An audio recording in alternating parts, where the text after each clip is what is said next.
Hello, my name is Hannah Craycraft, and here are my distinguished, lovely guests for my demonstration speech for Speech 1315. Today, I will be teaching y'all how to tie a rope halter.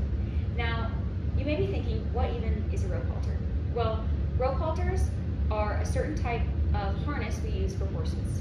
Typically, they're used in the Western community simply because they're inexpensive and very versatile. They fit horses' heads from very small to very large, and that all depends on how you tie your halter. The first step in tying a rope halter is going up to the horse.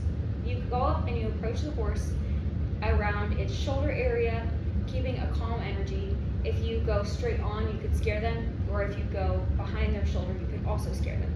So first you approach the horse in a calm manner.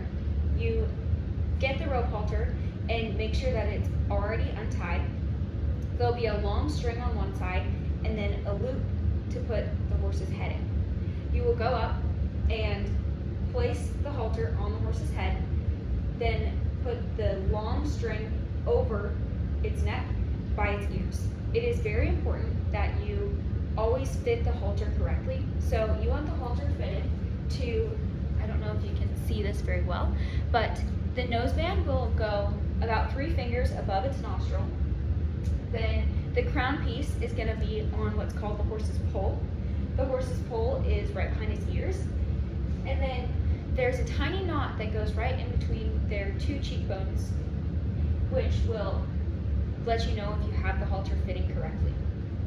Then to tie the knot, you will go and put the loop, the long string through the loop.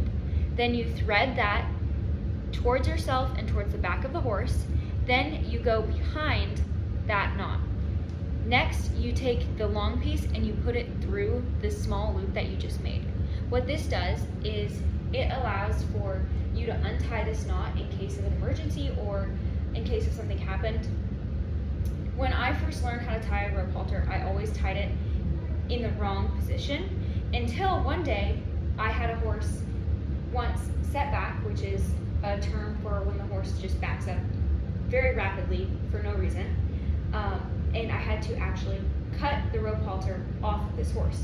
So it's very important to learn how to tie these knots properly if your horse decides to randomly set back or if you're just in an emergency. A skill going on for you, even if you don't have any access to horses, is to always pay attention to the very little things that could make a big difference. Thank you.